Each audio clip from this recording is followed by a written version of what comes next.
सदक़ल्लाहुल अज़ीम।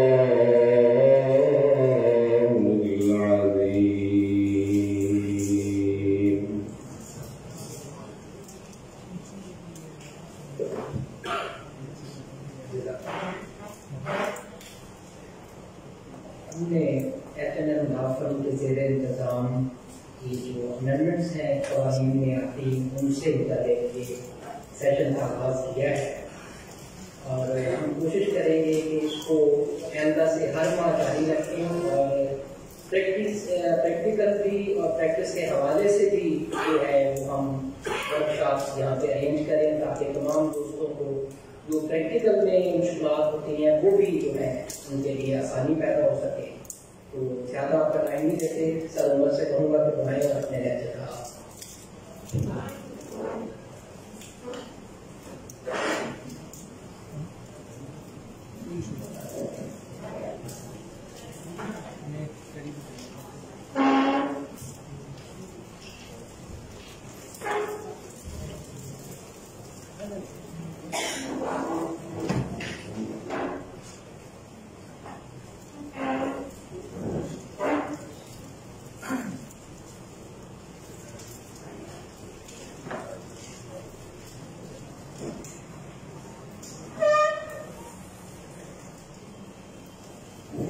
मैं जनाब chairman news committee Malik Mohammad Tariq Naik साहब को दावा देता हूँ कि वो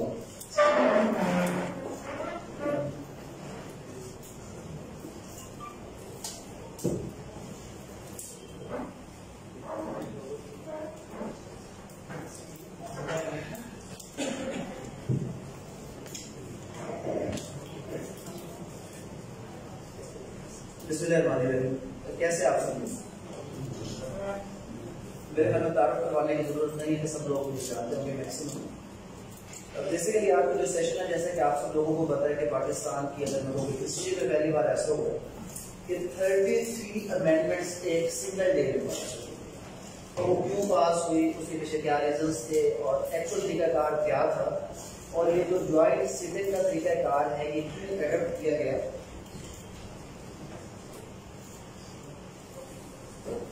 तो ये तो बस सब तो ये तो बस सब तो इसी हमारे जो अभी हमारे इंशाल्लाह इरादा है कि इस चीज को इस प्रैक्टिस को कंटिन्यू किया जाए और हर मंथली बेस पर इसको हम कंटिन्यू करते हुए कि जो भी एक महीने के अंदर 10 से 15 अमेंडमेंट्स आती हैं या फिर जो न्यू लॉज इनेक्ट किए जाए उसके हवाले से एक ऐसा सेशन किया जाए कि जिसमें आप सब लोग उनको बताया जाए कि एक्चुअल पाकिस्तान के लॉज के अंदर कौन सी चेंजेस आई हैं और फर्दर इसका जो नेक्स्ट स्टेप होगा वो ये होगा कि इसको क्रिटिकल व्यू में देखेंगे, इसका क्रिटिकली जब वो एनालिसिस करेंगे ताकि हमें पता चले कि ये जो अमेंडमेंट बस आ जाती है पार्लियामेंट उसको पास कर देती है उसमें कौन सी ऐसी चीजें हैं कि जो ऐसे लाइन में पता होनी चाहिए, कौन सी ऐसी चीजें जो कॉन्स्टिट्यूशनली हो सकती थी नहीं हो सकती। अगर वो अमेंडमेंट्स पास होगी और बाद में हमें पता चलता है किसी को जब जरूरत पड़ती है कि ये तो फला अमेंडमेंट आ गए और उसमें हम देखते हैं कि टाइम लैप्स हो चुका है, उसको चैलेंज नहीं कर सकते तो ऐसे इशू आते हैं। इसलिए टाइमली हमने कोशिश की है कि आप सब लोगों को हम अपने साथ इंटच करते हुए हर महीने की बुनियाद पर एक ऐसा ही सेशन रखते हैं जिसमें जितनी भी अमेंडमेंट्स आती हैं और आपको पता होना चाहिए कि हर माह में ऑलमोस्ट 10 से 15 अमेंडमेंट्स आ रही होती। तो उसके हवाले से अभी तो ये अमेंडमेंट जो एक सेशन हुआ ज्वाइंट सिटिंग की सूरत में तो इसमें ऑलमोस्ट 70 जो बिल है वो प्लेस किए गए थे असेंबली के अंदर। अब ये 70 बिल्स का प्लेस किया जाना एक सिंगल डे में और उसके बाद इसमें 33 जो अमेंडमेंट्स है उसका होना, इन सब चीजों को समझने के लिए हमें सिर्फ पहले ये पता होना चाहिए कि एक्चुअल प्रोसीजर ऑफ अमेंडमेंट है क्या। जब भी हमारे पाकिस्तान के लॉ के अंदर कोई अगर हमने अमेंडमेंट करती है उसका एक्चुअल प्रोसीजर क्या है तो ये एक लिस्ट है जिसको हम आप डिस्कस करेंगे आज के सेशन के आखिर पे कि ऑलमोस्ट जो है वो 33 लॉज ये पास किए गए। कुछ इसमें सिविल लॉज के अंदर अमेंडमेंट आ गया, फैमिली लॉज के अंदर, कॉर्पोरेट लॉ के अंदर, उसके अलावा कुछ इलेक्टिव लॉज के हवाले से और एक जो आपने देखा होगा कुलभूषण यादव के हवाले से एक अमेंडमेंट पास हुई है जिसके बारे में जो है वो अगर देखा जाए तो काफी स्टेक होल्डर्स को बात में नहीं लिया गया है। उसके अलावा फैमिली लॉ में नई अमेंडमेंट कौन सी आ गई है और एक जो आजकल आपने जो हाईलाइटेड इशू सुना होगा इलेक्ट्रॉनिक वोटिंग मशीन। तो इलेक्ट्रॉनिक वोटिंग मशीन जैसे कि वो क्या चीज है, किस बिल के जरिए से ओवरसीज पाकिस्तानी को वोटिंग का राइट देना, ये तमाम अमेंडमेंट्स हम डिस्कस करेंगे, लेकिन उससे पहले अगर हम आर्टिकल 70 कॉन्स्टिट्यूशन ऑफ पाकिस्तान अगर हम उसको देखें तो ये एक जनरल प्रोसीजर हमें बता रहा है कि एक्चुअल जो प्रोसीजर ऑफ लेजिस्लेशन है हमारे मुल्क के अंदर वो आर्टिकल 70 के अंदर मौजूद है। आप सब लोग लॉ की फील्ड से आपको पता है कि पाकिस्तान का जो लेजिस्लेचर है ये बाइकैमरल लेजिस्लेचर है। और बाइकैमरल का मतलब क्या होता है कि इसके दो हाउस है, अपर हाउस और लोअर हाउस। और अगर हम पार्लियामेंट के पार्ट्स की बात करें तो टोटल पार्ट्स उसके कितने हैं? 3 है। थर्ड पार्ट जो है वो हमारा प्रेसिडेंट ऑफ पाकिस्तान है। तो बाइकैमरल लेजिस्लेचर और उसकी बेसिक ड्यूटी है ही क्या? हमारी पार्लियामेंट की बेसिक ड्यूटी है कि वो जो भी लेजिस्लेशन का प्रोसेस है, लॉ मेकिंग का प्रोसेस है, बेसिकली वो पार्लियामेंट में करता है। आर्टिकल 70 उसका एक सिंपल तरीका कार बताता है कि जब भी कोई बिल, मैं बार बार एक लफ्ज बिल यूज कर रहा हूँ, बिल क्या चीज है? कोई भी ऐसा प्रपोजल जिसका मकसद या तो किसी एग्जिस्टिंग लॉ को चेंज करना, अमेंडमेंट की जरूरत है, या कोई एक नया लॉ इलेक्ट करना। आज हम जो प्रोसीजर देख रहे हैं, आज हम एक जनरल प्रोसीजर देखेंगे जो ऑर्डिनरी लॉज के अंदर है, क्योंकि यहाँ पर कोई भी ऐसी अमेंडमेंट पास नहीं जिसको हम कॉन्स्टिट्यूशनल अमेंडमेंट है। अगर कोई कॉन्स्टिट्यूशनल अमेंडमेंट होती, कॉन्स्टिट्यूशन में कोई अमेंडमेंट आती, उसका प्रोसीजर स्लाइटली डिफरेंट था, क्योंकि उसमें जो वोटिंग रिक्वायर्ड है वो नंबर चेंज है। ये जितने 33 बिल्स पास हुए ये सारे के सारे ऑर्डिनरी लेजिस्लेशन का हिस्सा है। इसमें कोई भी ऐसा बिल नहीं था जिसको कहेंगे वो कॉन्स्टिट्यूशन को अमेंड करने के लिए। तो ऑर्डिनरी लेजिस्लेशन का जो सिंपलेस्ट वे आर्टिकल 70 उसकी क्लास 1 है, वो ये कहती है कि बिल फर्स्ट हाउस में प्रेजेंट किया जाएगा। अब यहाँ पे मैंने ना नेशनल असेंबली लिखा है ना सेनेट लिखा है। फर्स्ट हाउस लिखने का बेसिक ऑब्जेक्ट क्या है? क्योंकि bill can be presented in either house of the parliament. मतलब हम कहते हैं कि either house of the parliament other than the money bill. हम उसको भी आज डिस्कस नहीं करेंगे, क्योंकि ये जितने बिल पास हुए उसमें कोई मनी बिल नहीं था। अगर मनी बिल होता तो आर्टिकल 73 में प्रोसीजर, अगर कॉन्स्टिट्यूशनल अमेंडमेंट होती तो उसका प्रोसीजर आर्टिकल 238 के अंदर था। बट आज हमारा जो टॉपिक और टास्क वो सिंपल ऑर्डिनरी बिल्स का तरीकाकार है क्या, और ये ज्वाइंट सेशन के पीछे बेसिक रीजन क्या है उस चीज को समझना, और फिर जो लास्ट अमेंडमेंट है उसको। तो आर्टिकल 70 के मुताबिक ऑर्डिनरी लॉज के अंदर अमेंडमेंट का सिंपल तरीकाकार ये है कि फर्स्ट हाउस, अगर वो सेनेट है तो सेनेट फर्स्ट हाउस कहलाएगा और नेशनल असेंबली सेकंड हो जाएगा। और अगर बिल जो है वो पेश हुआ है नेशनल असेंबली में तो वो फर्स्ट हाउस बन जाएगा, और सेनेट क्या बनेगा? सेकंड आपका सेनेट जो है वो सेकंड हाउस बन जाएगा। तो फर्स्ट हाउस में जब भी कोई बिल पेश होगा तो सिंपल मेजोरिटी उसको चाहिए। अच्छा, यहाँ पर आपने एक चीज समझनी है कि एक तो उसकी 2/3 मेजोरिटी। 2/3 मेजोरिटी कहां पर चाहिए? 2/3 मेजोरिटी कॉन्स्टिट्यूशनल अमेंडमेंट्स के लिए चाहिए, क्योंकि हम पहले कह चुके हैं कि कोई कॉन्स्टिट्यूशनल अमेंडमेंट तो है, तो लिहाजा 2/3 मेजोरिटी रिक्वायर्ड थी ही नहीं। तो फिर कौन सी? Simple majority. और सिंपल मेजोरिटी भी दो किस्म की है हमारे कॉन्स्टिट्यूशन में अमेंडमेंट के लिए। ये सिंपल मेजोरिटी की दो किस्म क्या है? सिंपल मेजोरिटी की दो किस्म इस तरह है कि एक है simple majority of the total house, और एक है simple majority of the present and voting. अगर आप लोगों को ये प्रोसीजर समझाने के लिए मैं बताऊं कि जो हमारे प्राइम मिनिस्टर पाकिस्तान है, प्राइम मिनिस्टर बनने के लिए भी सिंपल मेजोरिटी चाहिए, लेकिन वो simple majority of the total strength चाहिए। ऑन द अदर साइड जो अमेंडमेंट है इसको पास करने के लिए सिंपल मेजोरिटी चाहिए, लेकिन simple majority of the present and voting है। अब इसमें और क्वेश्चन आ जाता है, इसका मतलब तो ये होगा कोई भी 10, 15, 20 बंदे जाकर बैठे असेंबली के अंदर और सिंपल मेजोरिटी के रूप में उसको पास करते हैं, क्योंकि यहाँ पर टोटल स्ट्रेंथ का तो कोई क्राइटेरिया है नहीं। तो फिर आर्टिकल 55 आ जाता है जो ये कहता है कि कोरम का कंप्लीट होना जरूरी है। और कोरम का मतलब क्या है? 1/4 of the total strength. Total strength अगर 342 है तो उसके हवाले से almost 86-87 members of the national assembly अगर असेंबली में मौजूद हो गए तो वो किसी भी बिल को पास करने की अहलियत रखते हैं और उस बिल को कहीं पर भी चैलेंज नहीं किया जा सकता। अब फर्स्ट हाउस में क्या है कि सिंपल मेजोरिटी मतलब 90, आप एक फिगर रख ले ध्यान में कि 90 से ऊपर अगर 100 लोग हैं तो उसमें से 51 लोग अगर वोट डाल देंगे तो वो चीज पास हो जाएगी। तो 342 की स्ट्रेंथ में से अगर 100 मौजूद है तो 51, अगर 200 मौजूद है तो 101 की स्ट्रेंथ जो है ये है simple majority of the present and voting. जबकि वज़ीर आज़म बनने के लिए मैंने आपको क्या बताया कि क्या चाहिए? सिंपल मेजोरिटी चाहिए, लेकिन टोटल क्या है? 342 को आप हाफ कर दें 171 प्लस 1 ये सिंपल मेजोरिटी।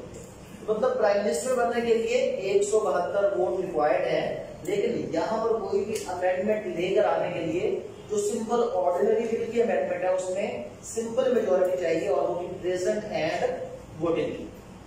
और जब प्रेसिडेंट वोटिंग फर्स्ट हाउस में उसको पास करते हैं तो बिल कम्युनिकेट हो जाता है सेकंड हाउस में।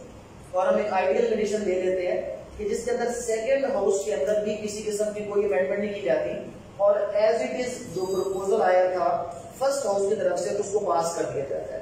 तो सिंपली ये बिल आगे चला जाएगा प्रेसिडेंशियल असेंट के लिए और जब प्रेसिडेंट असेंट देगा तो ये बिल आपका लॉ या एक्ट हो जाएगा। इस तरीकेकार के मुताबिक जो भी हमारा कानून पास होगा उसको क्या कहेंगे, एक्ट। ये एक्ट ऑफ द पार्लियामेंट अब आपको समझ आ जाना चाहिए कि एक्ट क्या चीज है कि जो पार्लियामेंट अपने तरीकेकार के मुताबिक कोई भी कानून पास करेगी उसको हम क्या कहेंगे, एक्ट कहेंगे। अब यहाँ पर एक और पॉइंट भी आप समझ। अब एक्चुअल तो आर्टिकल 89 ये कहता था कि अगर कोई ऐसी सूरत हाल हो जाए कि जिसमें parliament is not in session, एक होता parliament is not in session और एक होता पार्लियामेंट आपकी डिसॉल्व हो चुकी है। नॉट इन सेशन या डिसॉल्व होने में क्या फर्क है? जैसे मुशर्रफ ने क्या किया, पार्लियामेंट को डिसॉल्व कर दिया। और नॉट इन सेशन का मतलब ये है कि हमारी जो पार्लियामेंट वो पूरा साल नहीं बैठती। एक साल के अंदर टोटल इसके 3 सेशन होते हैं और हर सेशन के दरमियान 89 डेज का गैप होता है।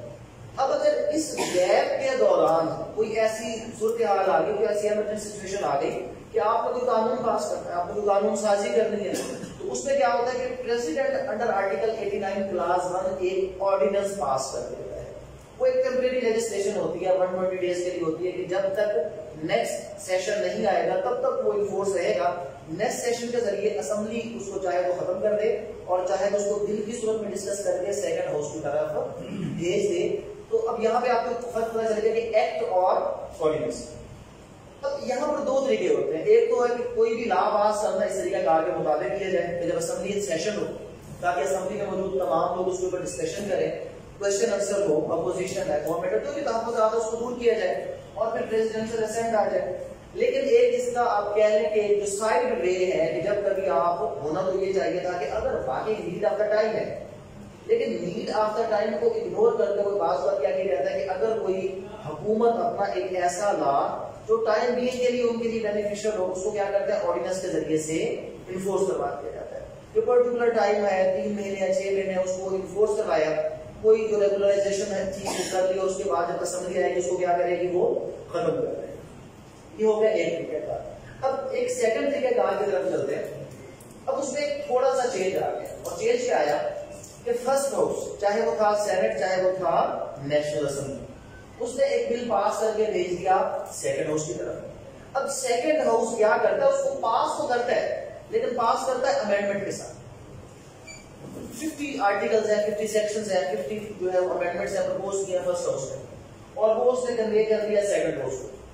सेकंड हाउस क्या कहता है, वो कहता है कि हमें इसमें से 45 प्रोविजंस को बिल्कुल हम एक्सेप्ट करते हैं, 5 प्रोविजंस के ऊपर हमें एतराज है, हम इसको एक्सेप्ट करने के लिए तैयार नहीं। पास कर देता है लेकिन पास किस तरह करता है, अमेंडमेंट के साथ। अब इसका क्या होगा, क्योंकि ये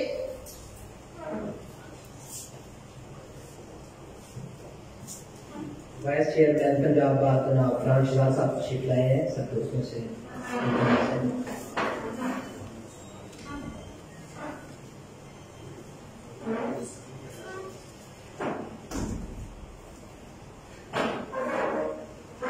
उसमें क्या हुआ कि जब सेकंड हाउस ने पास कर दिया लेकिन पास किस तरह किया, अमेंडमेंट के साथ। प्रेसिडेंट के पास जाने के लिए जरूरी है कि दोनों हाउस सेम पॉइंट्स के ऊपर जब तक एग्री नहीं होंगे, वोटिंग नहीं करेंगे, उस वक्त कोई भी बिल जो है वो प्रेसिडेंट के पास नहीं जाएगा। तो यहाँ पर ये जो बिल है प्रेसिडेंट के पास जाने की बजाय फर्स्ट हाउस को वापस कन्वे कर दिया जाएगा कि जी अगर आपको ये हमारी अमेंडमेंट्स कबूल है तो ठीक है, आप इसको पास करें और सदन के पास भेज दें। अगर आपको ये अमेंडमेंट्स कबूल नहीं है तो हम आपकी जो प्रोविजंस थी, जो आपका प्रपोजल था, हम उसको मानने के लिए तैयार नहीं है, हम सिर्फ ये पॉइंट्स मानने के लिए तैयार है। तो अब सेकंड हाउस उसको दोबारा क्या करेगा, फर्स्ट हाउस को भेज देगा।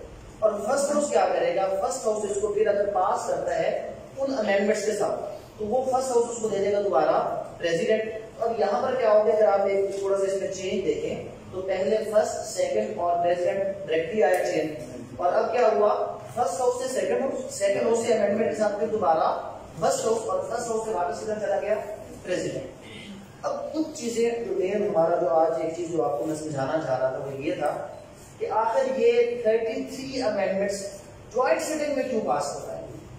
जो हमारी जनरल प्रोविजंस है आर्टिकल 70 की, इसके मुताबिक क्यों नहीं करवाया गया? उसके पीछे कुछ रीजंस हैं। उसके पीछे सबसे बड़ा रीजन जो है वो यहाँ पर आपको थोड़ा सा समझ आएगा कि हमारे जो दो हाउसेस हैं, एक तो हो गया नेशनल असेंबली और एक क्या हो गया, सेनेट। नेशनल असेंबली में नो डाउट रूलिंग पार्टी की क्या है, स्ट्रेंथ है, तभी तो वो रूल कर रही है। अगर मेजोरिटी ना हो, simple majority means 172 plus votes ना हो, तो ऑटोमेटिकली वो तो वहां से लूज कर जाएगी। तो मौजूदा गवर्नमेंट के पास 176 के करीब वहां पर वोट थे, तो वहां पर तो वो स्ट्रॉन्ग था। लेकिन जब हम आए सेनेट की तरफ तो हमें एक चीज देखने में मिली कि बहुत से ऐसे बिल्स जो लास्ट 2 to 3 इयर्स के अंदर नेशनल असेंबली तो पास कर दिए थे, लेकिन नेशनल असेंबली से पास होने के बाद वो सारे बिल कहां पे आए, सेनेट के अंदर। अब जब सेनेट में हमने एक चीज देखी तो सेनेट का आपको पता होना चाहिए कि senate is a continuous house, it never dissolves. पहली बात कि ये जो नेशनल असेंबली हर 5 साल के बाद वज़ीर आज़म के साथ चली जाती है, दूसरी असेंबली दोबारा आ जाती है। सेनेट का इसके साथ कोई ताल्लुक नहीं। सेनेट एक कंटिन्यूअस हाउस है, ये कभी डिसॉल्व नहीं होता। और पाकिस्तान को जो मौजूदा हमारा करंट एक सेटअप चल रहा है सेनेट का, ये रिकॉन्स्टिट्यूट कब हुआ था, आफ्टर मुशर्रफ 2003। यानी जब मुशर्रफ साहब ने क्या किया, कॉन्स्टिट्यूशन को 70th अमेंडमेंट के जरिए से अमेंड किया और एक दोबारा गवर्नमेंट लाई गई, तो 2003। उसके बाद 3 साल का फासला, 2003, 6, 9, 12, 15, 18, 21 और आगे आएगा 24। हर 3 साल के बाद इसका इलेक्शन होता है। और उस इलेक्शन में क्या होता है कि जो भी लोग होते हैं, जो इसमें पूरी स्ट्रेंथ को चेंज नहीं किया जाता, टोटल इसकी जो स्ट्रेंथ है वो, अब इसमें भी थोड़ा सा कंफ्यूजन आपको बताना चाहिए, 104 थी, 100 है और 96 हो जाएगी। अब ये 104 थी, 100 है, 96 हो जाएगी। इसका क्या मतलब हुआ, 25th अमेंडमेंट से पहले हमारे सेनेट के मेंबर्स की तादाद थी 104, लेकिन उसके साथ क्या हुआ, अमेंडमेंट आ गई इसके अंदर। 25th में क्या हो गया, फाटा मर्ज हो गया। फाटा किसके साथ मर्ज हो गया, केपीके के साथ। जब फाटा केपीके के साथ मर्ज होता है तो यहाँ पर एक चीज आ जाती है कि आपको पता है कि जो नेशनल असेंबली में उसकी रिप्रेजेंटेशन थी फाटा की, वो ऐड हो गई केपीके के अंदर। क्यों ऐड हो गई, क्योंकि नेशनल असेंबली में जो रिप्रेजेंटेशन होती है वो अकॉर्डिंग टू द पॉपुलेशन होती है। जब फाटा मर्ज होता है केपीके के साथ तो केपीके की पॉपुलेशन बढ़ जाती है। केपीके की पॉपुलेशन बढ़ने की वजह से नेशनल असेंबली में उसकी रिप्रेजेंटेशन भी क्या होती है, बढ़ जाती है। ऑन द अदर साइड जब आप बात करते हैं सेनेट में रिप्रेजेंटेशन, तो सेनेट में सूबा चाहे छोटा या बड़ा, स्ट्रेंथ क्या होगी उसकी, सेम होगी। अब 23 स्ट्रेंथ तो उसकी सेम थी। तो आल्दो फाटा मर्ज हो गया केपीके के साथ, लेकिन केपीके की जो सेनेट में नंबर की तादाद है वो कितनी है, वो 23। तो 23 92 बनता है, इस्लामाबाद के 4 मिलाकर 96। तो फिर ये 100 क्यों हो गए, क्योंकि ये कहा गया कि जो लोग 2018 में और 2015 में सेनेटर बने थे फाटा के, वो अपना टाइम पूरा करेंगे। जो 15 वाले थे, 21 में 4 लोगों ने टाइम पूरा, वो तो खत्म हो गया। लेकिन जो 18 में बने थे वो 4 लोग अपना टाइम कब पूरा करेंगे, 2024 के अंदर। तो वो वहां पर जाकर हमारा सेनेट अपनी एक्चुअल तादाद रिज्यूम करेगा और वो कितनी है, 96। अब इससे एक और चीज आपको समझनी है कि हमारे मुल्क में क्योंकि इलेक्शन होता है 3 साल के बाद, एक ऐसी गवर्नमेंट आती है कि जिसके दौर में सेनेट के इलेक्शन कितनी बार होते हैं, 2 बार। और एक गवर्नमेंट आएगी जिसमें सेनेट का इलेक्शन कितनी बार होगा, सिर्फ 1 बार। लास्ट गवर्नमेंट में अगर आप देखें 15 भी आया और क्या आया, 18 भी आया, मार्च में इलेक्शन हुए थे। तो वहां पर क्या हुआ कि उस गवर्नमेंट को ज्यादा रिप्रेजेंटेशन मिलती है। अब तो ये मौजूदा गवर्नमेंट है, इस दौर में सिर्फ 21 का इलेक्शन ही आना है, क्योंकि 24 का जब इलेक्शन दोबारा आएगा तो तब तक ये 5 ईयर अपना टर्म क्या कर चुकी होगी, पूरा कर चुकी होगी। तो सेनेट की रिप्रेजेंटेशन टोटली आपकी बेस करती है प्रोविंशियल रिप्रेजेंटेशन के ऊपर। जिस प्रोविंस में जिस पॉलिटिकल पार्टी की जो रिप्रेजेंटेशन है वो ज्यादा है, सिंपली सेनेट में भी उसी की स्ट्रेंथ ही ज्यादा होगी। तो at end of the day नतीजा क्या निकला, कि अगर मैं आपको सिंपल समझाने के लिए प्रेजेंट जो इसकी तादाद है मैं बताऊं तो पीटीआई के पास सिर्फ 25 सेनेटर है जो उनके अपने हैं। बाकी कुछ जहाज के जरिए से आ गए, कुछ वैसे आ गए, जाते हैं। लेकिन क्योंकि तो इसमें तादाद आखिर में मैंने वो उनको खतरनाक वो कर दिया, रेड निशान पे लिया, 25 इंडिपेंडेंट है। इंडिपेंडेंट कभी इधर, तो जहां पे जहाज चला गया कुछ ऐसा वैसा हो गया। तो खैर ये इंडिपेंडेंट का जो फिगर है वो क्या करता है, एक्चुअल जो आप कह रहे हैं कि किसी भी चीज को फाइनलाइज करने में इनका रोल बहुत होता है।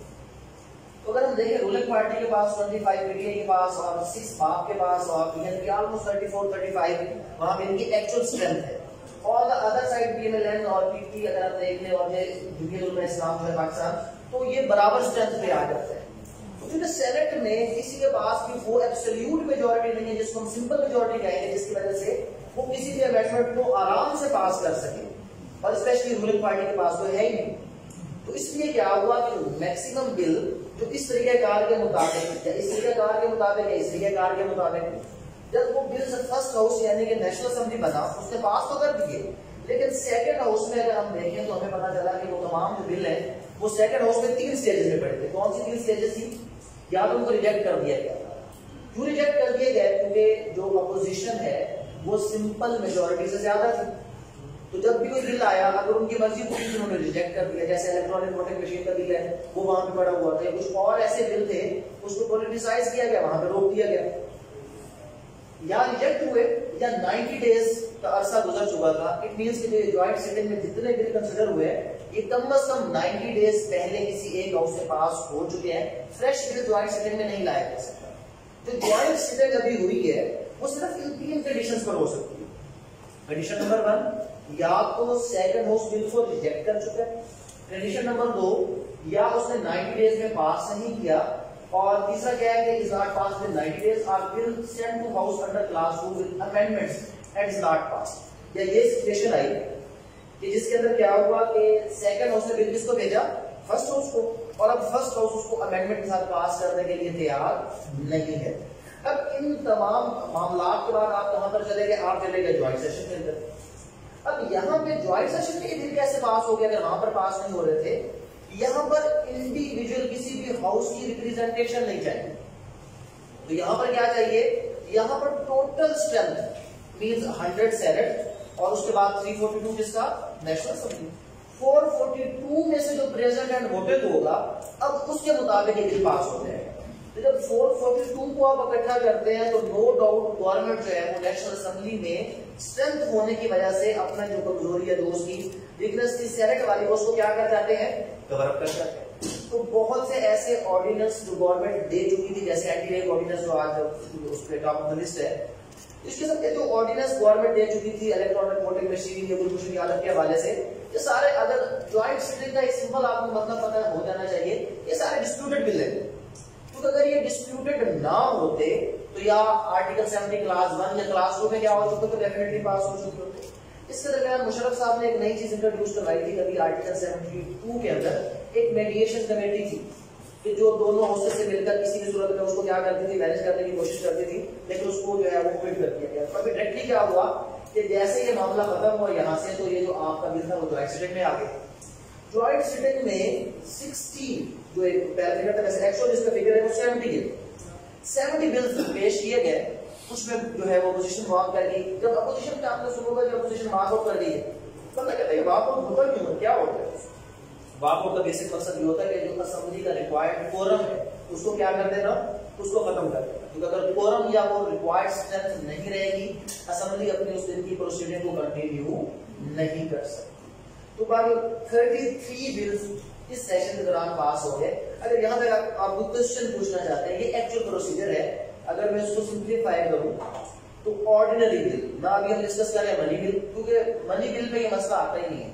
मनी बिल में सेकंड जो आपका है सेनेट उसका कोई रोल एंड टास्क है ही नहीं, सिर्फ सजेशन की करता है। मनी बिल कौन पास करता है? सिर्फ नेशनल असेंबली, उसकी रोल एंड सोल पावर है। ऑन द अदर साइड अगर आप मनी बिल को छोड़कर कॉन्स्टिट्यूशनल अमेंडमेंट की बात करें उसको 2/3 मेजोरिटी आपका टोटल चाहिए, वो प्रेजेंट नहीं है, उसको क्या चाहिए? 2/3 मेजोरिटी आपका टोटल। 342 है तो उसको कितने वोट चाहिए? हमेशा 2 to 8 वोट्स ही रिक्वायर्ड है। अगर 100 है तो उसको 67-68 वोट सेनेट में चाहिए। यहां पर क्या हो गया? आर्टिकल 70 क्लास 1 कोई भी बिल पेश हुआ, फर्स्ट हाउस ने उसको पास किया, सेकंड हाउस ने पास किया और प्रेसिडेंट के बाद वो क्या बन गया? एक्ट बन गया। फर्स्ट हाउस ने पास कर दिया, सेकंड हाउस ने अमेंडमेंट के साथ पास करके फर्स्ट हाउस को वापस कर दिया, फर्स्ट हाउस ने दोबारा क्या किया? उसको पास किया अमेंडमेंट के साथ और प्रेसिडेंट के पास किया।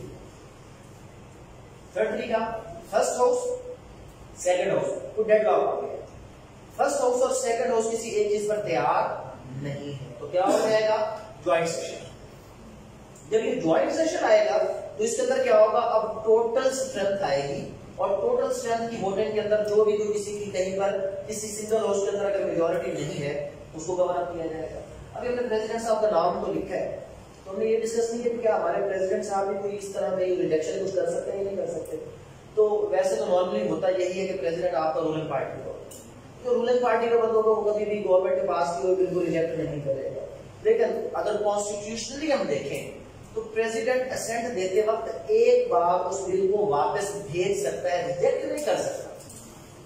वो उसमें कोई अमेंडमेंट प्रपोज कर सकता है, कोई सजेशन दे सकता है और देकर वापस हाउस को भेजेगा। और जब कभी भी प्रेसिडेंट किसी बिल को वापस भेजेगा तो वो असेंबली ज्वाइंट सेशन कॉल करेगी, उसको रिकंसिडर किया जाएगा।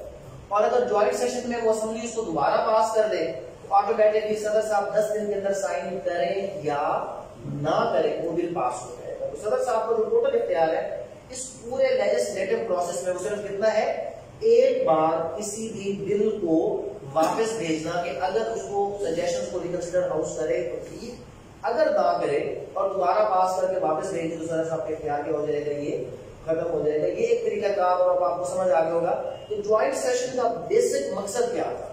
बेसिक मकसद ये था कि सेनेट के अंदर जो रूलिंग पार्टी के पास रिक्वायर्ड स्ट्रेंथ नहीं थी, मेजॉरिटी नहीं थी, उस चीज को ओवरकम करने के लिए ज्वाइंट सेशन बुलाकर दोनों हाउसेस के जरिए से एक कलेक्टिव वोटिंग के अंदर उस चीज को क्या किया गया, पास करवा दिया गया। अब ये ब्रीफ हम जो है उस पर नोट ले लेते हैं कि कौन कौन से। अगर हम क्रिमिनल लॉस की बात करें तो सबसे पहले anti rape investigation and trial bill 2021 आ गया। इसके हवाले से अक्सर मैं ये कर दूंगा आज आप सब लोगों के लिए कि जितने भी ये जो लॉस है अक्सर अवेलेबल नहीं है, तो मैं कोशिश करूंगा कि जो हमारे पेज है उसके ऊपर हम ये सॉफ्ट फॉर्म में सब के सब अपलोड करें ताकि आप लोग इनको अगर पढ़ना चाहें तो आप लोग इनको पढ़ सकते हैं। जो सबसे पहली अमेंडमेंट है वो एंटी रेप की सूरत में है। बेसिकली अब क्या हो गया, आपको पता है स्पेशल कोर्ट्स आप सब लोग जानते हैं कि जब हमारे ट्रेडिशनल कोर्ट जो क्रिमिनल ट्रायल कोर्ट्स हैं इनके ऊपर जब बोझ बढ़ जाता है तो इस बोझ को कम करने के लिए हम स्पेशल ट्रिब्यूनल्स बना देते हैं। जैसे पहले हमने जो टेररिस्ट थे उनके लिए क्या कर दिया, एंटी टेररिज्म कोर्ट बना दिया, नैब बना दिया, सर्विस ट्रिब्यूनल्स बना दिए, उसके बाद करप्शन कोर्ट्स उसको अलग कर दिया, टैक्सेशन को अलग कर दिया। अब क्योंकि यहाँ पर जो हमारे अभी तक के जो रूटीन सेटअप था उसमें जितने भी रेप केसेस थे वो सारे के सारे उसका ट्रायल कौन चला रहा था, वही हमारे ट्रेडिशनल कोर्ट्स चला रहे थे। तो ट्रेडिशनल कोर्ट्स के ऊपर बर्डन होने की वजह से वो जो ट्रायल थे वो इन टाइम कभी भी कंक्लूड नहीं होते थे और बहुत एक लेंथी सिलसिला चला जाता था। इसलिए स्पेशल जो है अभी कोर्ट्स बनाए जा रहे हैं इस कानून के जरिए से कि जो भी रेप केस होगा वो मजिस्ट्रेट को रिपोर्ट डेफिनेटली वो रिमांड के अंदर तो होगा, पर जो ओवरऑल उसका ट्रायल प्रोसीजर है उसके लिए अलग स्पेशल कोर्ट होगा, स्पेशल इन्वेस्टिगेशन एजेंसी होगी जो एक्सपेडाइट तरीके कार के जरिए से जितने भी इस किस्म के केसेस होंगे जो रेप के हवाले से होंगे उसको स्पेशल कोर्ट की सूरत में एक स्पीडी कोर्ट ट्रायल कोर्ट के साथ उसको जो है वो फॉरवर्ड किया जाएगा।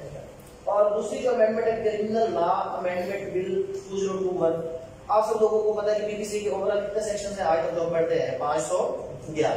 अब 511 आज के बाद आपने नहीं कहना, अब आज के बाद 514 सेक्शन हो गया।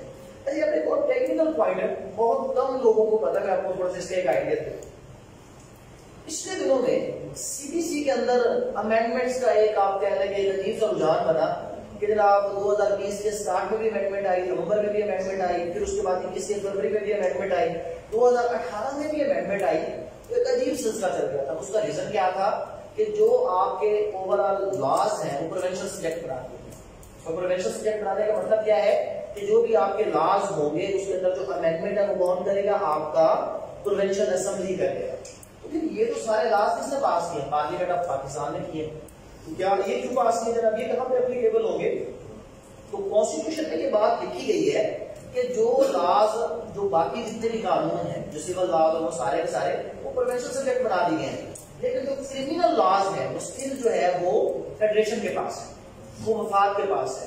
तो इसलिए जो ये अमेंडमेंट बीबीसी की है ये क्रिमिनल लॉ की अमेंडमेंट है।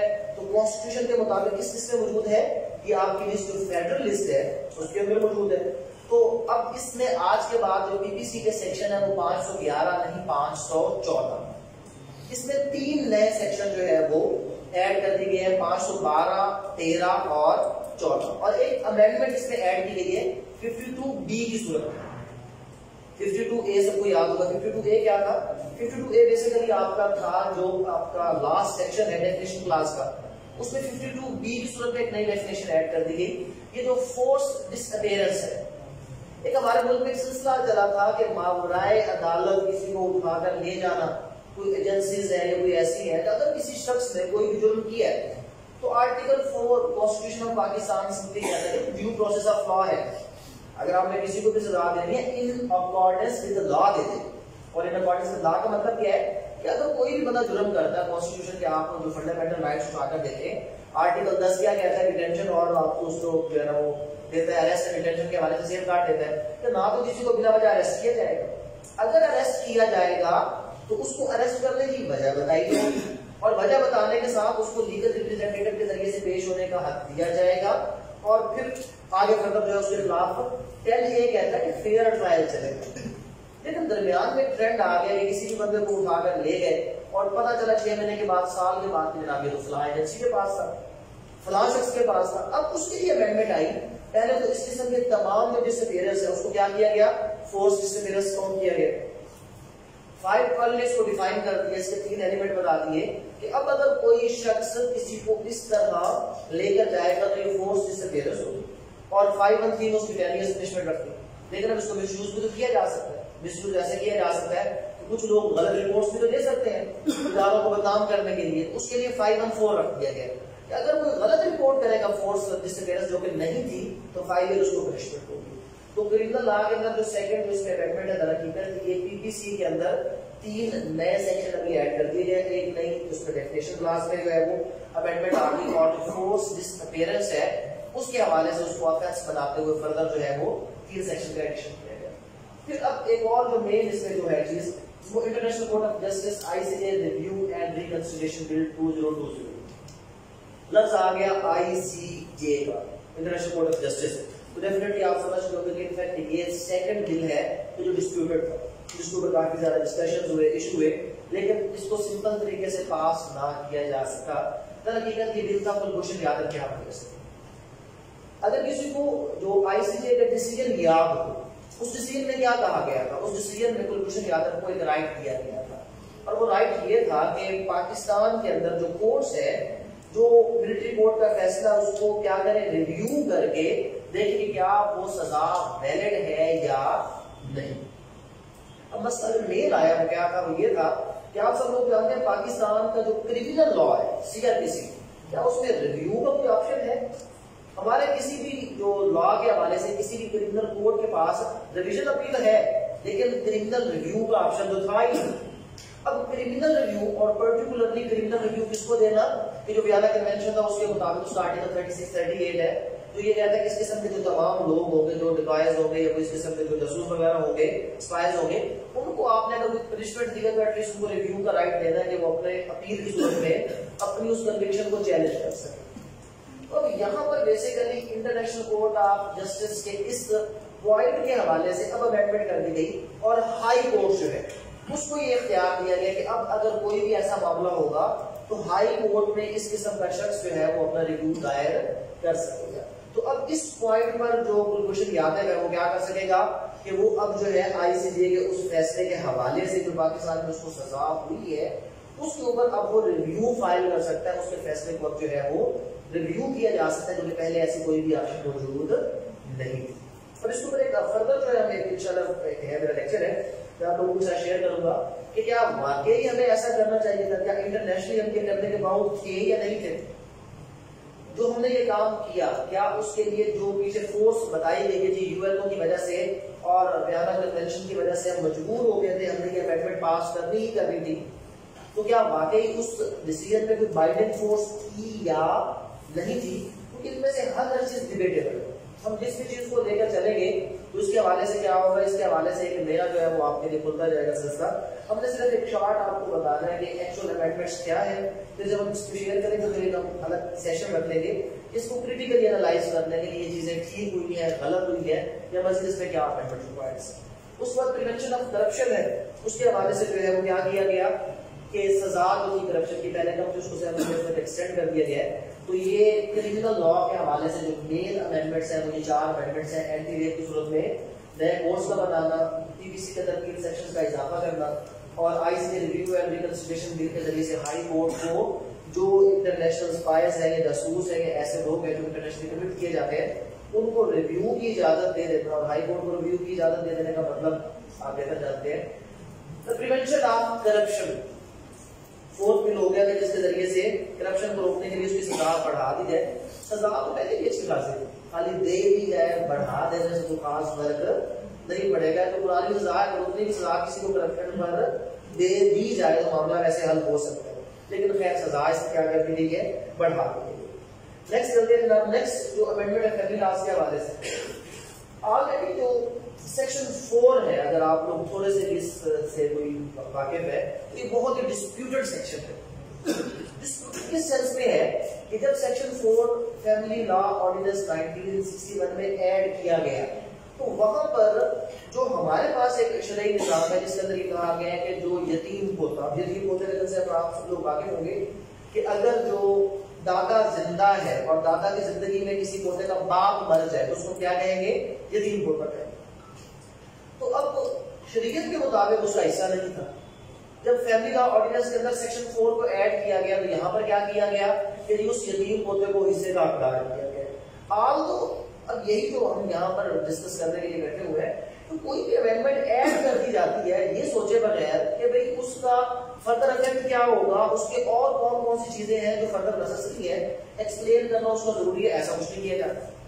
तो यहाँ पर भी जब फैमिली उसमें अमेंडमेंट की सेक्शन 4 की सूरत में यदि पोते को हिस्सा दे दिया, लेकिन लफ्ज उसमें पर्टिकुलरली पोते का ही लिख दिया कि बेटी और बेटा जो होगा डिसीज का वो हिस्सेदार होगा। सवाल ये आया कि बेटी और बेटा हिस्सेदार हो गया, उसकी बेवा का हिस्सा है या नहीं है। अब अगर वो पहले मर गया तो वापस उसके माँ और बाप को भी कोई हिस्सा जाना था, तो एक इनकम्प्लीट प्रोविजन की सूरत में उसको डिस्प्यूटेड रखा गया। और हैरानी की बात यह है कि 1961 के ऑर्डिनेंस में ऐड हुआ, 1980s में ये चैलेंज हुआ, 1991 के अंदर जाके सुप्रीम कोर्ट के अपीलेट बेंच में गया और आज तक डिसीजन तो आ रहा है कि in the pendency of the decision in the supreme court ये नया फैसला ले ले, उस फैसले को हल करने ताकि पता चल जाए कि वो है या नहीं है। तो पिछले 30-32 साल से वो चीज नहीं हुई। खैर अभी तो है, सिर्फ मैंने सेक्शन 4 को एक्सप्लेन करने के लिए आपको बताया है कि ये एक अमेंडमेंट, लेकिन जो करंट अमेंडमेंट है वो बेसिकली इसके लिए नहीं है, जो अहले तशरीह के हवाले से कुछ चीजें उसमें ऐड की है, पर्टिकुलर स्कूल ऑफ थॉट के हवाले से, जिसमें मेन जो है अमेंडमेंट सेक्शन 7 में तरक्की बताई गई। सेक्शन 4 के अंदर तो खाली जो है वो उसका जो विरासत का हिस्सा है बेवा का अहले तशरीह में, उसको अमेंड किया जा रहा है। और सेक्शन 7 के अंदर जो डाइवोर्स का प्रोसेस है उसको चेंज किया है, लेकिन वो चेंज एप्लीकेबल टू सिर्फ फिका जाफरी या शिया स्कूल ऑफ थॉट है, क्योंकि वो पर्टिकुलरली मेंशन्ड है कि ये शिया स्कूल ऑफ थॉट के लिए। आल्दो जो वो अमेंडमेंट है, अगर हम थोड़ा सा इस पर वर्क करें, रिसर्च करें, तो मेरे ख्याल में वो बहुत एक बेहतर अमेंडमेंट है कि अगर आप उसको ओवरऑल हमारे मुल्क के अंदर एक जनरल प्रोसीजर आप डाइवोर्स बना दें तो बेहतर होगा, क्योंकि बहुत से मसाइल हमारे हल हो जाएंगे। लेकिन उसको बनाया नहीं जाएगा तो स्कूल ऑफ थॉट अंदर फिक्स आ जाता। तो हम लोग वो काम करने के लिए तैयार है कि जो शरीयत में मौजूद नहीं है और किसी भी स्कूल ऑफ थॉट में मौजूद नहीं है, बट हम वो काम कभी भी नहीं करेंगे जो बेशक ठीक लग रहा है, लेकिन क्योंकि वो किसी और स्कूल ऑफ थॉट में मौजूद है, अगर हमने वो मान लिया तो फिर हमारा आपस में वो जो एक सिस्टम है वो डेफिनेटली क्या हो जाएगा, थोड़ा सा कमजोर हो जाएगा। तो इसलिए हम ये नहीं करते। अब एक्चुअली वहां पे अमेंडमेंट आई कि अमेंडमेंट ये आई है कि अब according to Shia school of thought जो डाइवोर्स का तरीका है वो ये है कि डाइवोर्स पर्टिकुलरली अरेबिक वर्ड पे होगी, 2 गवाहों की मौजूदगी में होगी। इसका पॉजिटिव एस्पेक्ट क्या है जो मुझे पसंद है, वो ये है कि आजकल हम में से हर बंदा हाइपरटेंशन, ब्लड प्रेशर और अभी तो नई बीमारी आपने देखी होगी महंगाई की सूरत में, तो सुबह जाते हैं कोई और रेट होता है, शाम को रेट क्या हो जाता है कोई और। तो ये भी जो है ना बीमारी बन गई है ना, इस वजह से बंदे का बिला बजट जो है वो मूड मिजाज खराब हो जाता है। और ऐसे मूड मिजाज में अगर बंदा रात को घर आ जाए और सामने से खाना ना पकाओ, और अगर पका हुआ हो तो उसका नमक ऊपर नीचे हो, तो फिर ये भी हो जाता है कि बंदा बिला वजह किसी छोटी सी बात है क्या कहता है 8 लाख का, और बाद में परेशान हो रहा है। और बाद में परेशान इस बात को करके मैं क्या बैठा, सब लोग लाए ना जो फैमिली प्रैक्टिस करते हैं। अगर आप लोग कभी ऑब्जर्व कर लें 90% वो लोग जो डाइवोर्स देते हैं बाद में शर्मिंदा होते हैं, यार मैं तो देना ही नहीं चाहता था, मुझसे गलती हो गई, मुझे कोई चोर रास्ता निकाल कर दिखा दे। और चोर रास्तों में फिर जो है ना मुख्तलिफ चोर रास्ते आगे, वैसे तो वो भी गलत है, हराम है। जैसे मौलवी साहब ने हलाला सेंटर खोल लिया, शरई तौर पर वो हराम है, हलाला भी हराम है शरई तौर पर, लेकिन उनका रास्ता वहां से उधर से अपना रास्ता बना लिया। अब हमारी असम्बली ने भी उसके ऊपर बिल पास कर दिया, पंजाब असम्बली के अंदर कोई बंदा 3 टाइम डाइवोर्स पर अनाउंस करेगा तो उसको क्या करो, उसको सजा दे दो, जुर्माना लगा दो। तो या ना तो जुर्माना शरीयत में है ना सजा शरीयत में, उसका हक है वो दे सकता है, लेकिन जो चीज सूरत बकरा आयत नंबर 228 में मौजूद है उसको हमने इम्प्लीमेंट नहीं करना। क्यों नहीं करना? इसलिए नहीं करना क्योंकि किसी और स्कूल का आर्ट कर लिया, अगर हम करें तो थोड़ा सा आपस में क्या आ जाएगा, मसला आ जाएगा। तो अब ये उसमें अब वहां पर क्या हुआ कि अब अगर किसी तरीके का डिवोर्स को आप लगाएं तो पहली शर्त है 2 गवाह होने चाहिए, और 2 गवाह होने चाहिए का मतलब क्या है कि एक बंदा गुस्से में घर आएगा, उसे पता है कि तलाक दूंगा, तलाक तो होनी कोई नहीं, तो फिर वो क्या करेगा, फिर वो जाएगा हाँ भाई आप क्यों, और रहमान नहीं है चलो मेरे साथ, वो किधर जाना है, और मैं बीवी में तलाक दे दी, तो रहमान उसको कहता थोड़ा सा भाई वो ठंड हो, उसको पानी शानी पिलाएगा, हो सकता है थोड़ी सी उसको समझ आ जाए।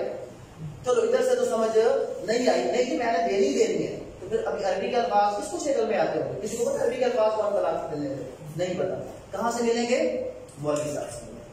अरे मौलवी साहब के पास जाएंगे तो मौलवी साहब क्या करेगा, अब ये बात आप लोगों ने बड़े गौर से सुननी है।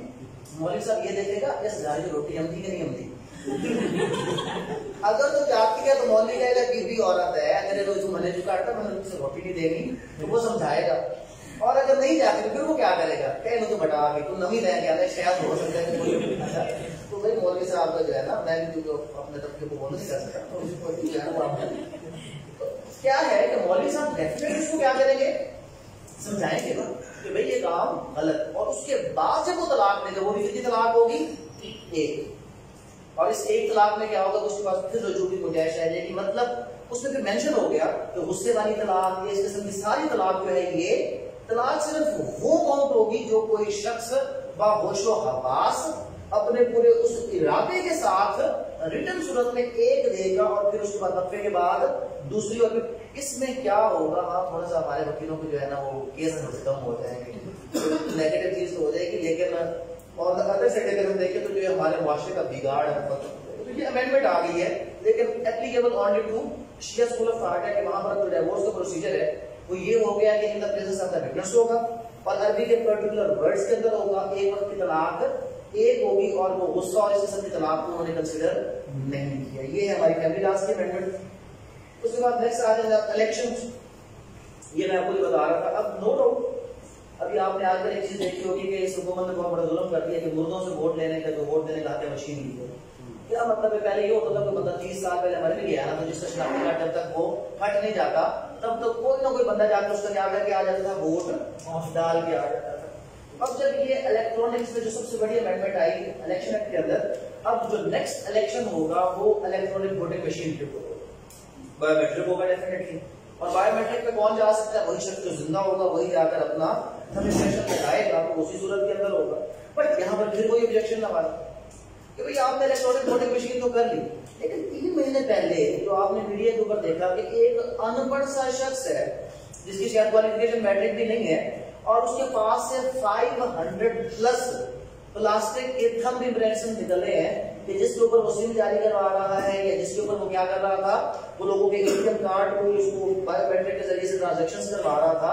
तो अब मुझे आप ये चीज बता दें, इसके ऊपर आपने क्या हुई, इसके अंदर अमेंडमेंट तो आपने सिंपल एक लाइन डाल दी उसके अंदर कि जनाब इलेक्ट्रॉनिक वोटिंग मशीन, इस चीज को रोकने के लिए कोई इसके अंदर अमल दखल आपने किया, कुछ भी नहीं किया। खैर इलेक्ट्रॉनिक वोटिंग मशीन जो है वो आपने इंट्रोड्यूस तो करवा दी, बट स्टिल इसके लिए रूल्स कैसे बनेंगे, क्या होगा, क्या नहीं होगा, हमेशा की तरह यही सिलसिला हमारे लेजिस्लेचर का कि एक कानून पास कर देना, उसके बाद उसके इफेक्ट्स, उसके positive negative effects, merits, demerits, उसको कहीं पर डिस्कस करना, प्रोसीजर्स को बताना, रूल्स को बताना, वो चीजें नहीं पर रुक जाती है। तो यहाँ पर भी इलेक्ट्रॉनिक वोटिंग मशीन, और दूसरी अमेंडमेंट क्या आई, जो ओवरसीज पाकिस्तानी है वो क्या कर सकते हैं, वो वोटिंग का राइट यूज कर सकते हैं। तो बेसिकली इलेक्ट्रॉनिक वोटिंग मशीन का लाना उनके लिए ही था कि वो फौरन से, उनको पाकिस्तान आने की जरूरत नहीं है, वो वहीं से क्या करेंगे, अपना जो वोट है वो कास्ट करेंगे, और उनका जो वोट होगा वो पाकिस्तान के अंदर जो है वो काउंट हो जाएगा। बट इसमें दूसरी रिजर्वेशन ये आएगी कि ये जो वोट काउंटिंग है इसका एक्चुअल जो सर्वर और इसकी जो मेन चीज है कंट्रोल कहां से होगी। अब तो मतलब पहले अगर आपने इलेक्शन को मैनिपुलेट करना है तो आपको क्या करना पड़ता था, पूरे पाकिस्तान का कम चक्कर तो लगाना पड़ता था मैनिपुलेट करने के लिए। अब आप सर्वर रूम में जाकर भी इलेक्शन को क्या कर सकते हैं, मैनिपुलेट कर सकते हैं। तो क्या इस मैनिपुलेशन को रोकने के लिए कोई आपने किसी किस्म का कुछ चेक एंड बैलेंस से कोई ऐसी चीज, तो वो भी इसके अंदर मौजूद नहीं है। बट इलेक्शन एक्ट के अंदर जो 2 मेन अमेंडमेंट आ गई, ओवरसीज पाकिस्तानियों को वोट का हक देना और इलेक्ट्रॉनिक वोटिंग मशीन। आप क्या तो रहे हैं कि मुर्दों से हक छीन लिया गया, लेकिन अब क्या होगा, अब जो कोई भी बंदा मरने लगेगा तो उसका अंगूठा जो है वो प्लास्टिक में क्या कर लिया जाएगा, सेव कर लिया जाएगा और उसके बाद उसको फिर दोबारा इस्तेमाल किया जाएगा। तो जो मुर्दे अभी इधर से मुर्दों को भी पैगाम दे दे, तो 3-4 दिन से मीडिया पे आप देख रहे हो कि मुर्दे बड़े परेशान थे, हमसे वोटिंग का जो है वो छीन लिया गया है। तो उनके लिए कुछ खबरी है कि वोटिंग का उनसे छीना नहीं गया। हम पाकिस्तान में रहते हैं, यहाँ पर उसका हल अगला जो है वो आज है। नेक्स्ट जनाब, जो अमेंडमेंट आपकी आई है बैंकिंग सेक्टर के अंदर, सिर्फ इससे मैं ब्रीफ से क्योंकि टाइम काफी हो चुका है ऑलरेडी, आपको पता है कि हम 2 बजे की बजाय वो 3 बजे पे चले गए थे जैसे, और वो इशू भी ऐसा था कि हम उसको सख्ती से एड्रेस नहीं कर सकते थे। मेन आपको पता चला होगा जो फर्स्ट फ्लोर पे एक्चुअल था और वहाँ पे जो है वो खाना काबा का जो गिलाफ मुबारक है उसकी ज़ियारत के लिए उन्होंने एक अरेंजमेंट किया, तो उसको डिस्प्ले किया था। तो उसकी वजह से थोड़ा सा जो है ना 1 घंटे का तो इशू बना और उसको डिले हो गया। अदरवाइज जो मेरा इरादा था वो तो यही था कि हम इसको 2 आवर्स कंटिन्यू करेंगे, बट मैं इसको कट शॉर्ट करता हूँ इससे पहले कि आप लोग बोर हो जाए, परेशान हो जाए, हम इसको जो है वो खत्म करते हैं। अच्छा जनाब, यहाँ पर क्या हो गया, इससे जो सेकंड अगर आप अमेंडमेंट देखें अब एक, और यहाँ पर क्या आपको देखें कंपनीज अमेंडमेंट बिल 2021, इसमें कोई ऑलमोस्ट 30 प्रोविजंस चेंज हो गई। इसमें फिर क्वेश्चन ये हमारे लेजिस्लेचर की एलिजिबिलिटी के ऊपर आता है कि 1984 में रोक हो गया, आपने कंपनी ऑर्डिनेंस दिया था और उसके बाद आप जोर लगाते रहे, इंटरनेशनल प्रेशर आ गया, ये हो गया जी, वो हो गया, और कर करवा के बड़ी मुश्किल से कोई आपने पूरा कोई 32-33 साल का अरसा लिया और 33 साल के बाद आपने कंपनी एक्ट 2017 दे दिया। जब कंपनी एक्ट 2017 आपने दे दिया तो अब उसमें भी इतने फ्लॉज थे कि सिर्फ 4 ही साल बाद आपको क्या करना पड़ रहा है, फिर दोबारा उसके 30 सेक्शन आपको अमेंड करने पड़ रहे हैं, उसमें नई प्रोविजंस आपको ऐड करने पड़ रहे हैं। उसका रीजन क्या है? उसका रीजन सबसे बड़ा यही है कि जैसे हमने सीपीसी में भी अमेंडमेंट किए, उसको थोड़ा सा हमने मॉडर्न करने की कोशिश की, उसमें अपने कुछ जो है मॉडर्न डिवाइस ऐड किए हैं, तो 15 साल पुरानी ऐड कर दी। जब हमने 15 साल पुरानी उसमें ऐड कर दी है तो मतलब ये कि ऑलरेडी वो चीज, वो टेक्नोलॉजी 15 साल पुरानी हमारी अमेंडमेंट आज की है और वो कितनी पुरानी है? 15 साल पुरानी। तो 5 साल के बाद उसका वैसे क्या होगा, सारा मामला खत्म हो जाएगा, फिर आपको दोबारा कानून से बैठ जाएगा। तो भाई आज अगर कोई चीज अमेंड कर रहे थे तो आप किसके मुताबिक करते? आज के मुताबिक। यहाँ पर भी यही था कि आपने कंपनी एक्ट को अमेंड तो किया 2017 में, लेकिन जो प्रोविजन, जो कंप्यूटराइज सिस्टम और जो आपके संसद थे वो सारे 2002-03 वाले थे। तो लिहाजा आपको दोबारा फिर क्या करना पड़ा, सिर्फ 2 से 3 साल के अरसे के बाद उसमें 20-25 अमेंडमेंट्स दोबारा करने पड़े। और सेम इस तरह जो आपका स्टेट बैंक ऑफ पाकिस्तान है उसके हवाले से अमेंडमेंट आ रही है, अभी वो अपनी सब्सिडियरीज कंपनी खोल सकता है, उसके थोड़े से आप बढ़ा तो दिए, लेकिन ऑन द अदर साइड उसको इंटरनेशनल मॉनेटरी फंड और ऐसे इदारों के लिए ओपन भी कर दिया कि अब उसके ऊपर जो अगर कभी हम अपनी इकोनॉमी को चेक करने के लिए, उसको हम जो है कंट्रोल करने के लिए कुछ स्टेप्स अगर कभी ले सकते थे, तो अब हमारे हाथ से वो चीजें भी क्या हो गई है, खत्म हो गई है। तो ये स्टेट बैंक में अमेंडमेंट आ गया। उसके बाद corporate restructuring companies amendment bill, ये एक इसके लिए सिर्फ थोड़ा सा समझने के लिए अगर आप थोड़ा सा एक्ट पढ़ेंगे ना एक्चुअल, तो वो भी आपको समझ आ जाएगी। इतना टाइम में मैं आपको डेफिनेटली सारी चीजें बता तो नहीं सकता, बट मैं आपको काम की चीज बता देता हूँ। और वो काम की चीज क्या है, कोई भी अमेंडमेंट अगर आ गई है और आप उस अमेंडमेंट को इन वेरी शॉर्ट टाइम समझना चाहते हैं, शॉर्ट टाइम समझने की जरूरत तो पेश हो जाती है। अगर आप किसी जुडिशियल एग्जाम में फेल होना चाहते हैं, कोई इंटरव्यू है किसी भी किस्म का, तो डेफिनेटली ऐसी अमेंडमेंट्स वहां पर क्या होती है कि वो ऑन द टास्क ही होती है, सबसे पहले इन्हीं के बारे में क्वेश्चन किया जाता है। तो यहाँ पर क्योंकि अगर आपने ओवरऑल किसी कानून को समझना है, किसी अमेंडमेंट को समझना है, तो आपको लॉ का पता होना चाहिए। अब आपको लॉ का भी नहीं पता और आपको उस अमेंडमेंट को उस वक्त तक पता नहीं चलेगा जब तक आप लॉ नहीं पढ़ेंगे। तो शॉर्ट टर्म में आप जो भी अमेंडमेंट देखते हैं, हर अमेंडमेंट के आखिर पर एक पैराग्राफ को statement of object and reason कि ये पर्टिकुलर अमेंडमेंट इस लॉ में की गई है, इसका मकसद क्या है।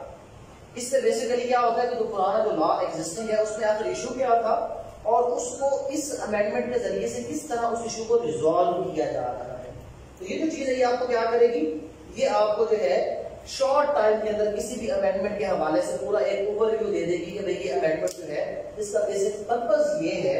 और अगर आप लोग पुराने उस चीज को रिवाइज करें तो हमने कभी पढ़ा था कि जब इंटरप्रिटेशन ऑफ स्टैट्यूट होता है तो अदालत क्या करती है, अदालत स्टेटमेंट ऑफ पर्पस को जरूर देखती है, आज it is not part of the amendment, लेकिन ये आपके एक्सटर्नल सोर्स के तौर पर इसको क्या किया जाता है, इसको जो है वो यूज किया जाता है इंटरप्रिटेशन स्टैट्यूट के अंदर। तो ये अमेंडमेंट कोई भी आप अगर पढ़ना चाहें इन शॉर्ट टाइम तो आप उसका 2 से 3 जो है वो लाइन के हवाले से, 2 से 3 पैराग्राफ के हवाले से जो स्टेटमेंट ऑफ ऑब्जेक्ट होता है वो पढ़ेंगे तो आपको उस चीज की बड़ी आराम के साथ समझ आ जाएगी। उसके बाद जनाब फाइनेंशियल, ये जो कॉर्पोरेट रिस्ट्रक्चरिंग का मतलब क्या है कि वो कंपनीज जो बंद हो जाती है, अब क्यों बंद हो गई, उनके साथ इशू क्या था, अगर उन कंपनीज को वापस रिस्ट्रक्चर करके दोबारा प्रोग्रेस में लाया जाए, उनके कर्जों के हिसाब से क्या इशू था, क्या वो ऐसी कंपनीज थी कि जहाँ पर बाकी कुछ लोग एडजस्ट थे नहीं थे। तो बेसिकली इस बात का मकसद है कि वो कंपनी जो अपने लोन पे ना करने की वजह से, कोई और टेक्निकल असिस्टेंस ना होने की वजह से अगर वो बंद हो जाती है तो उनको रिस्ट्रक्चर कैसे किया जाए, उनमें बेहतरी कैसे लाई जाए। और जब कंपनीज में और इस तरह के आप रिस्ट्रक्चरिंग करेंगे तो ओवरऑल आपका जो कॉर्पोरेट सेक्टर बेहतर होगा, कॉर्पोरेट सेक्टर बेहतर होगा तो ओवरऑल इकोनॉमी आपकी बेहतर हो जाएगी। उसके बाद financial institution secure transaction amendment है।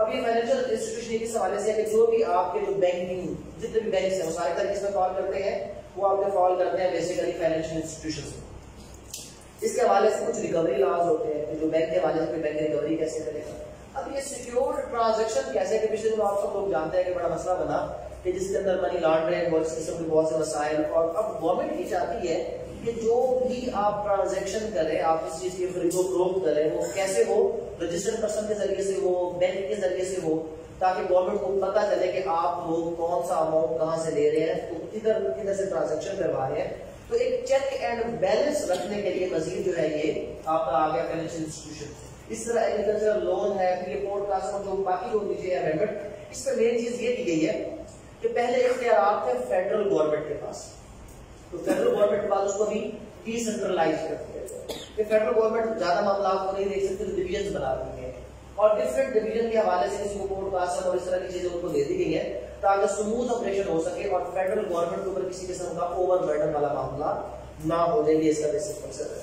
उसके बाद ये चीज यहाँ पर थोड़ी सी समझ लें कि ये क्यों पास हुए जनाब, laws regarding establishment of education institutes, इसमें 5 जो है वो एक्ट पास हुए हैं।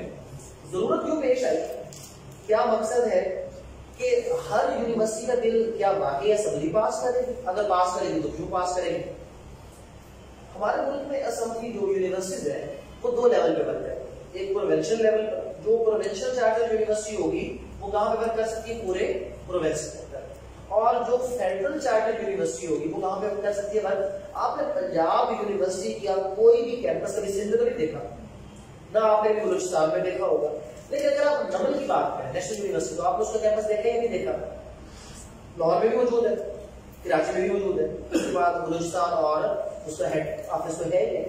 इसी तरह अगर आप उसके अलावा बहरीन यूनिवर्सिटी है उसको देख लें, वफाकी उर्दू यूनिवर्सिटी को देख लें, तो इससे ये रेज होता है एक लास्ट मिनट या लायक है कि कुछ यूनिवर्सिटी जो है वो पूरे पाकिस्तान में कैंपस खोल लेती है और कुछ यूनिवर्सिटी है जो पर्टिकुलर अपने प्रोफेसर रहते हैं। उसके पीछे रीजन क्या है, उसके पीछे मेन रीजन ये है कि सबसे पहली बात कि कोई भी इदारा, कोई भी कॉलेज उस वक्त तक डिग्री अवार्ड नहीं कर सकता जब तक उसको प्रोविंशियल या नेशनल असेंबली का चार्टर न मिल जाए।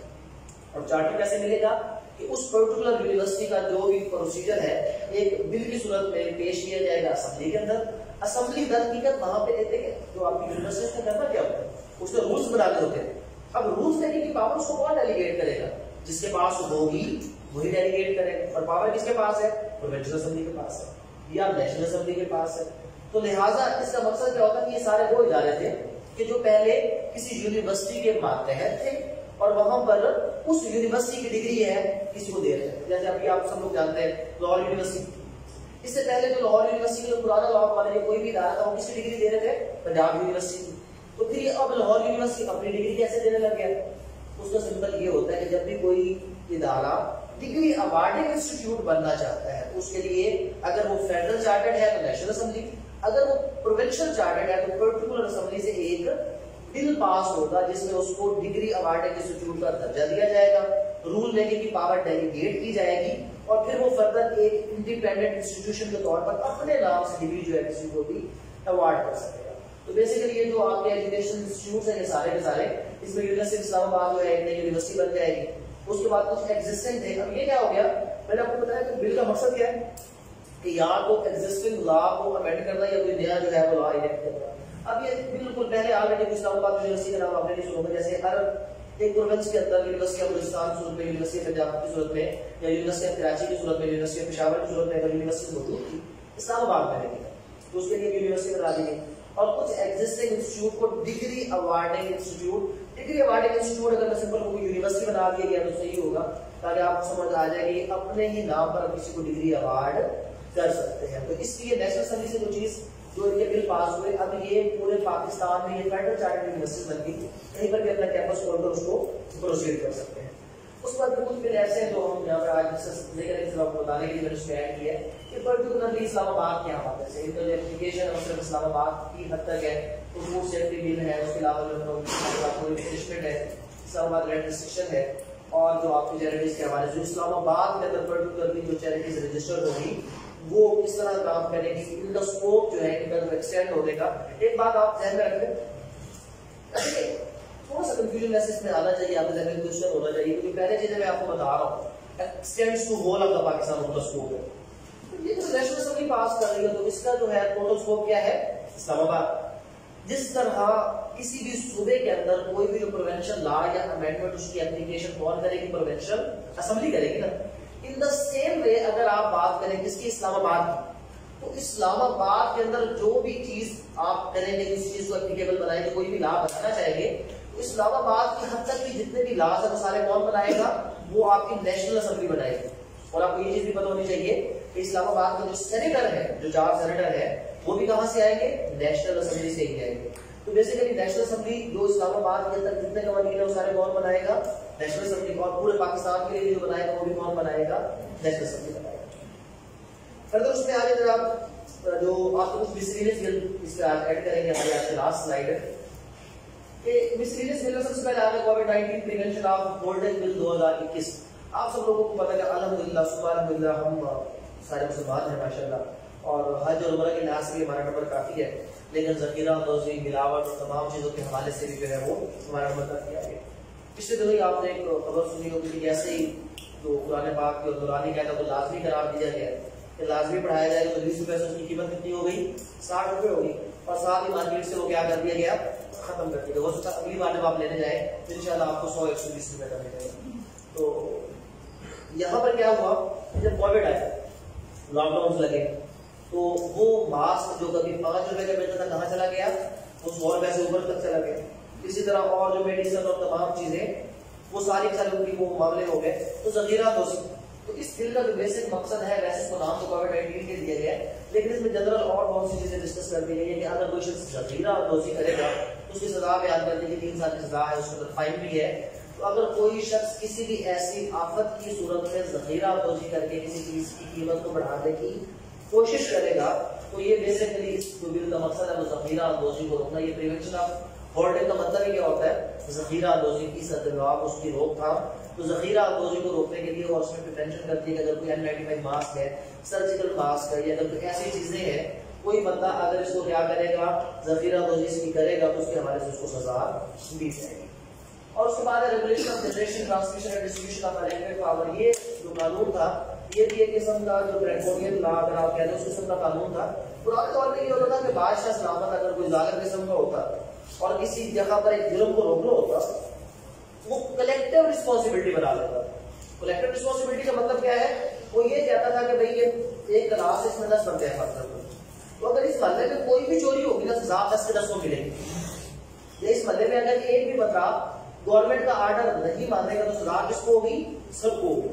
तो उसका बेसिक ऑब्जेक्ट क्या होता था कि कोई एक बंदा दूसरे बंदे को वो काम करने नहीं देता था, वो उसको रोकता था, भाई तू ये काम ना, तू गलत करेगा तो सजा किसको मिल जाएगी, हमें मिल जाएगी। तो ये भी उसी किस्म के कानून आज तक के मॉडर्न मुआशरे में प्रिवेल कर रहा है। और क्या था कि जी अगर आपका पड़ोसी बिजली चोरी करेगा तो आपका मीटर भी उतारा जा सकता है, आपको भी जुर्माना किया जा सकता है और आपको सजा दी जा सकती है। ये कानून एग्जिस्ट कर रहा था। अगर इसको अमेंड कर दिया गया है कि इस चीज को जो है वो ओमिट कर दिया गया है कि भाई एक बंदे को फंडामेंटल राइट के खिलाफ फंसी है, जुर्म कोई करे और उसकी सजा किसी और को दी जाए। तो यहाँ पर ये किया गया कि अगर कोई ऐसी चीज पहले एग्जिस्ट कर रही थी, प्रिवेल कर रही थी लॉ के अंदर, कि जिसमें कोई भी वापडा की अथॉरिटी है मोहल्ले में होने वाली चोरी की सजा, और वैसे अगर आपको पता नहीं है तो मैं चीज आपको बता दूं, तो मोहल्ले में होने वाली चोरी की सजा बताए बगैर आप लोगों को ही दी जाती है। अगर नहीं पता तो मैं समझा देता हूँ, अगर पोल नहीं हो रहे तो इस तरह दी जाती है। जो बिल्स आते हैं, ये जो आपका बिल होता है ये पर्टिकुलर एरिया के लिए होता है। उसमें ये होता है कि अगर फॉर एग्जाम्पल आप जिस रहमानपुर में आप लोग रहते हैं, तो वो जो गवर्नमेंट ने रेटिंग ले ली है उसने ये देखना है कि रहमानपुरा के अंदर कितना टोटल जो बिजली का यूनिट है वो वहां पे इस्तेमाल हुआ। अब उसमें किसी ने किया चोरी और किसी ने इस्तेमाल किया जनरल। तो अब जब ओवरऑल आखिर में गवर्नमेंट के पास रीडिंग आई तो रीडिंग में ये पता चला कि जनाब इस्तेमाल हुआ 1 लाख यूनिट, लेकिन ऑफिशियल रीडिंग आ रही है 60,000, तो बाकी 40,000 तो पता नहीं किधर गया, सब रुपए डिमांड। एक्चुअल हुआ क्या, जो इर्द गिर्द की चोरी है अगर वो आप नहीं रोकते तो आपको उसका जुर्माना, ये भी गलत है, इसमें भी खत्म होना चाहिए कि आप चोरी को नहीं पकड़े, बल्कि आप उसको क्या करें, वो कभी फ्यूल प्राइस एडजस्टमेंट करने, कभी कोई और एडजस्टमेंट करके सब लोगों के ऊपर ओवरऑल उसको डिवाइड कर दिया जाए। खैर ये अमेंडमेंट के जरिए से यहाँ पर इसकी वो चीज खत्म कर दी गई। उसके बाद फेडरल पब्लिक सर्विस कमीशन के हवाले से उसके कुछ रूल्स थे, उनको रूल लेने की जो पावर है, और जो आप अभी देख रहे हैं सीएसएस के हवाले से अमेंडमेंट आ गई है, जिसमें पहले सीएसएस के लिए एक सिंपल पेपर होता था जिसका रीडिंग टेस्ट उसके अंदर ऐड कर दिया, उसको अप्रूव करवाया गया। और फिर उसके बाद पाकिस्तान अकेडमी ऑफ लेटर्स, ये एक हमारे जो है वो लैंग्वेज को प्रमोट करने के लिए, उर्दू लैंग्वेजेस को प्रमोट करने के लिए इदारा एग्जिस्ट करता है, इदारा एग्जिस्ट करता है। तो इस वजह से मकसद ये था कि उसके जरिए भी इसको डिसेंट्रलाइज किया गया।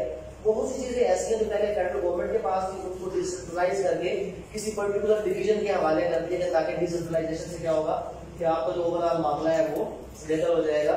तो ये ओवरऑल जो है अमेंडमेंट्स थी, जिसको मैंने मिसलेनियस में रखा था। 33 बिल जो है वो पास किए गए थे इस सिंगल डे के अंदर, और ये पाकिस्तान की हिस्ट्री में सिंगल डे में पास होने वाले आज तक के सबसे ज्यादा एक्ट है।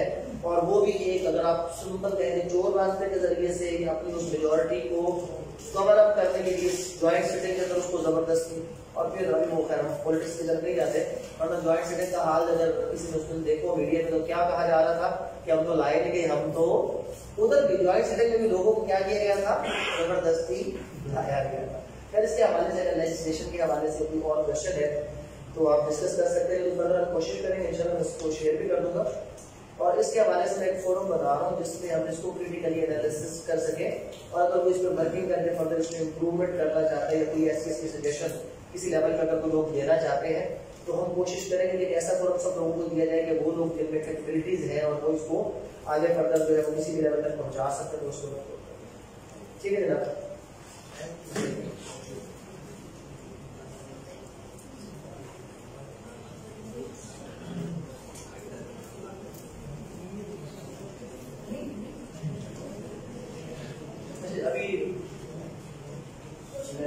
तारिक साहब को जो है वो इनवाइट करूंगा। तारिक साहब जो रूल मेकिंग कमेटी के पंजाब बार काउंसिल, क्योंकि आज वैसे हमें भी अंदाजा हुआ है कि पंजाब बार के रूल्स में भी अच्छी खासी अमेंडमेंट्स होनी चाहिए। एक घंटे के बाद हमने वेट किया तो मैं अंदाजा होगा कि यहाँ पर भी अमेंडमेंट्स की जरूरत है। उसके हवाले से भी कुछ अमेंडमेंट्स हो रहे हैं, तो मैं दावा दूंगा सबको तो इसके हवाले से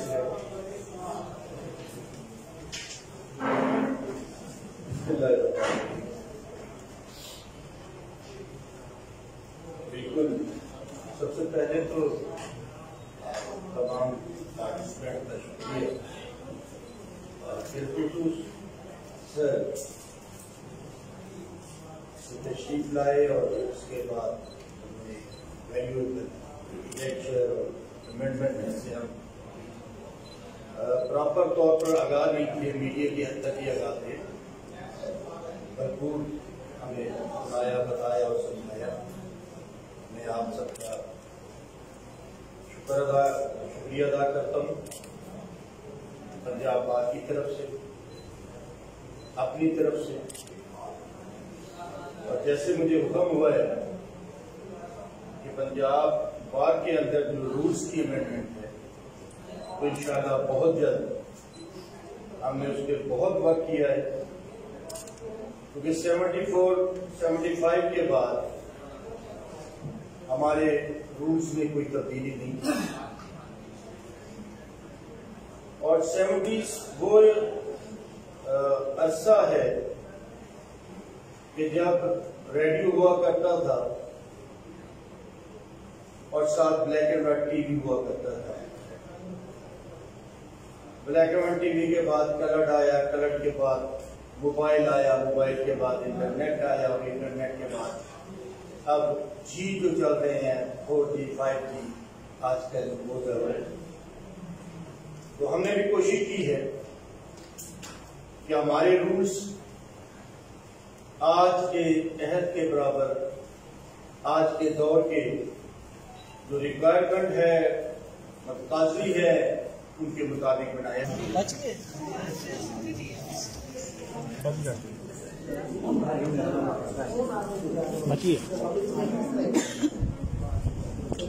एक्सक्यूज मी दो लाइन तो 100 रुपये